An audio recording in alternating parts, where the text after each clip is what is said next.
నడుస్తున్నావు, మంచిదే. కానీ దేవుని సంఘములలో ఉన్నటువంటి గందరగోళమును తొలగించడానికి ఒక మెజరింగ్ రాడ్, కొలబద్ద వంటి ఒక వాక్య ప్రమాణం అనేది లేదు ఇంకా అని ఎప్పుడైనా నీ కన్నీళ్ళు వచ్చినాయి? అసలు అది ఉండాలని తెలుసా? ఈ గందరగోళం ఇలా ఉండకూడదని తెలుసా? తొలగిపోవడానికి ప్రమాణ వాక్యం ఉంటుంది, ఒకటే మార్గం అని తెలుసా? అసలు యెషయా గ్రంథంలో ఎప్పుడైనా చదివారా? యెషయా గ్రంథం ఎప్పుడు ఎత్తుకున్నా అసలు ఎత్తుకోరు. ఎత్తుకుంటే పొరపాటున ఎత్తుకుంటే ఆ 6వ అధ్యాయం దర్శనం అంతవరకు. ఆ 6వ అధ్యాయం యొక్క సీక్వెల్ ఇది. 6వ అధ్యాయంలో నా ప్రజలు వాక్యాన్ని గ్రహించట్లేదయ్యా అన్నాడు. 8లోకి వచ్చి అన్నాడు వాళ్ళు గ్రహించగలుగున్నట్లు వాళ్ళకు ప్రమాణ వాక్యం కట్టు. ఆ ప్రమాణ వాక్య ప్రకారం బోధ చేయకపోతే వాళ్ళకి అరుణోదయ దర్శనం కలగదు. నేను మీకు ఒక ఆసక్తికరమైన మాట చెబుతున్నాను, చెప్పి ముగించేస్తాను.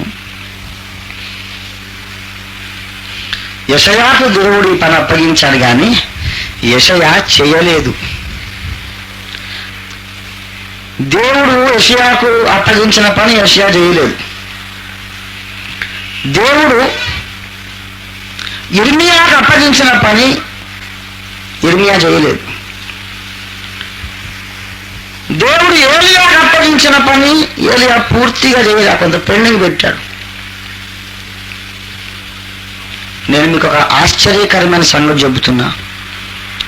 యెషయా సేవలో మిగిలిపోయింది, యిర్మీయా సేవలో మిగిలిపోయింది, యెహెజ్కేలు సేవలో మిగిలిపోయింది, దానియేలు సేవలో మిగిలిపోయింది, యిర్మీయా సేవలో మిగిలిపోయింది.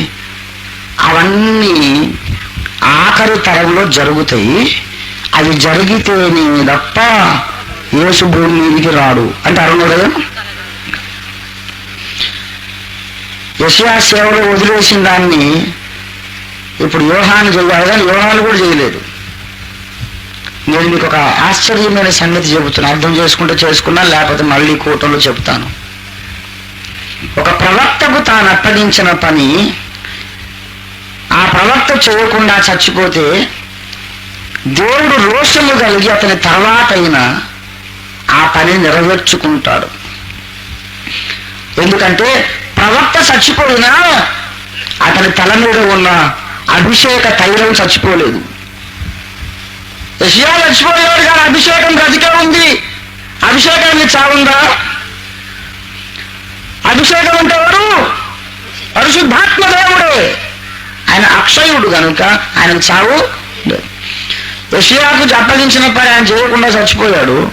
ఈ అభిషేకం ఆరాట పడుతుంది, వీడు పోయాడేంటి చెప్పిన పని చేయకుండా, ఇంకెవరన్నా ఉన్నాడు అని భవిష్యత్ తరాల్లో చూసి ఇంకోటి ఎత్తి మీదకి వస్తాడు. అప్పుడు ఆయన చేస్తాడు ఆ పని. ఇప్పుడు ఎవరు చేశారనేది ముఖ్యం కాదు, దేవుడు తలపెట్టిన పని సంపూర్ణముగా జరుగుట ముఖ్యం. దేవునికి స్తోత్రం కలుగునుగా. ఆ తర్వాత ఎవరు చేస్తే వాడిపో యెషయా అవుతుంది అంతే. దేవునికి స్తోత్రం కలుగునుగాక. యెషయా ఒక పని పెండింగ్ పెట్టి చచ్చిపోయాడు అనుకోండి, తర్వాత సడన్ గా నీ మీదకి ఆత్మ వచ్చేసి నువ్వు ఆ వదిలిపెట్టిన పని ముగిస్తావు అనుకోండి, అప్పుడు నీ పేరు యెషయా అవుతుంది అంతే. చేశాడు. యెషయాలు ఒకడు కాదు, ఒకడు, ఇద్దరు, ముగ్గురు ఉన్నారు దేవుడి సంకల్పాల్లో. యిర్మీయా వదిలేసినటువంటి సేవ ఇంకెవరో చేశారనుకోండి, యిర్మీయా చేసినట్టే, నీవు కూడా ఇంకో యిర్మీయా అన్నమాట. అనగా ఈ ప్రవక్తలందరూ కూడా తమకు అప్పగించిన పని కొంత చేశారు, కొంత పెండింగ్ పెట్టారు. అంత్యకాలములో ఒక మహాపరిచర్య, మహాప్రవచనాత్మక పరిచర్య జరగాలి. గతకాల ప్రవక్తలందరూ వదిలేసిన, అరకొరగా వదిలేసిన ఆ కొద్ది ముక్కలన్నీ ఊరుకొచ్చి ఒకడెవరో చెయ్యాలి. అది జరిగితే తప్ప క్రీస్తు పరలోక నివాసిగానే ఉంటాడు, భూమి మీద రావడం వీల్లేదు.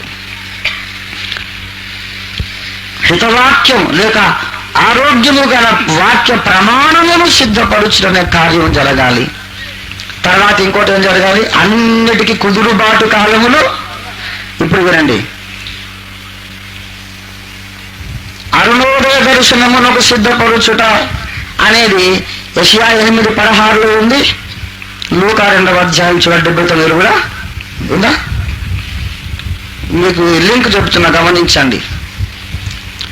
అరుణోదయ దర్శనమును సిద్ధపరచడానికి ఎలా సిద్ధపరచాలి? హితవాక్య ప్రమాణమును లేక ప్రమాణ వాక్యమును ముద్రించడం ద్వారా సిద్ధపరచాలి. తర్వాత యోహాను ద్వారా ఏం జరుగుతుంది? ఆది నుండి దేవుడు తన పరిశుద్ధ ప్రవక్తలను పలికించిన మాట, అనగా ఏం మాట? అన్నిటికీ కుదురుబాటు వచ్చునని చెప్పిన మాట నెరవేరుతుంది. అంటే అర్థం ఏంటంటే ప్రమాణ వాక్యమును ముద్రించడం ద్వారా అన్నిటికీ కుదురుబాటు కాలాలు వస్తాయి. ఆ వచనం వచ్చి యోహానులో కలిసింది, ఈ వచనం కూడా వచ్చి యోహానులో కలిసింది. అర్థమైందా మీకు? అపొస్తలుల కార్యాలు 3:21 వచ్చి యోహానులో కలిసింది.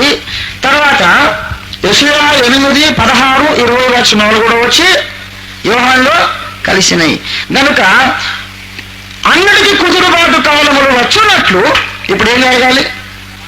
ప్రమాణ వాక్యం సిద్ధపరచాలి. కనుక అది ఏమిటో కడవరి దినాల్లో దేవుడు జరిగించబోతున్నాడు. అప్పుడు యోహాను ఇవన్నీ చేశాడా? చేయలేదు కదా. ఇంకో యోహాను చేయాలి. ఏమండి? ఇంకో యోహాను చేయాలి. ఇంకో యెషయా రావాలి. ఏమండి? ఇంకో యెషయా రావాలి, ఇంకో ఇర్మియా రావాలి. లేకపోతే బైబిల్ నెరవేరదు. ఇప్పుడు ఇన్ని వచనాలు వ్యర్థం అవుతాయా?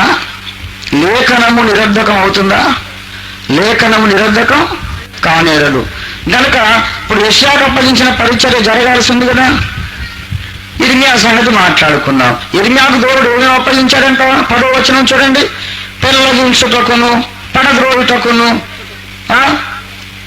తర్వాత నశింపజేయుటకును 4 డిస్ట్రక్టివ్ విధ్వంసకర కార్యక్రమాలు చెప్పారు. ఇర్మియా 1:10 చూడండి. 1:10 చదవండి. పెళ్ళగించుటకును, విరుగొట్టుటకును, నశింపజేయుటకును, పడద్రోయుటకును, కట్టుటకును, నాటుటకును, నేను ఈ జనముల జనుల మీదను రాజ్యముల మీదను నిన్ను నియమించి ఉన్నాను. మళ్ళీ జనముల మీద ఏమేమి జనాల్లో ఏమేమి విరగొట్టాడు ఈయన? మీరు చరిత్ర ఆలోచిస్తే అనేక జనాంగములలో దేవుని ఒకదాన్ని విరగొట్టి, నాటి, పడద్రోసి, నశింపజేసి ఏమన్నా ఇర్మియా చేశాడా? ఇర్మియా చేయలేదు. కాబట్టి ఇంకో ఇర్మియా రావాలి. యెషయా ప్రమాణ వాక్యం నాటలేదు, ఇంకో యెషయా రావాలి. అంచె దినాల్లో ఎవరో ఒకటి వచ్చి ఆ పని అంతా చేయాలి. చేయకపోతే ఏం జరగదు? అన్నిటికీ కుదురుబాటు జరగదు. కుదురుబాటు జరగకపోతే ఏం జరగదు? అరుణోదయం రాదు. అనగా యేసుక్రీస్తు ఇంకా పరలోకవాసిగానే ఉంటాడు కాబట్టి అరుణోదయ దర్శనం కలగదు. ఈ కడవరి దినాలలో దేవుడు ఏదో ఒక కార్యం చేస్తున్నాడు.